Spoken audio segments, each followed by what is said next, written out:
காதலெனும் போதை காட்டிவிட்ட ராதை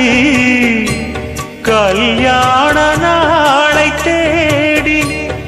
ஏங்குகிற பாவை வானவெளி மேகம் தேன் மலர்கள் தூவும் வரும் காலம் வாழ்வதென்று குயிலினங்கள் கூவும் அந்த அந்தரத்து சந்திரனை பிடிப்போமா நாம் அங்கு ஒரு பள்ளியறை அமைப்போமா ஒரு பந்தயத்தை வைத்து சுக மந்திரத்தை படிப்போமா பிரியா பிரியா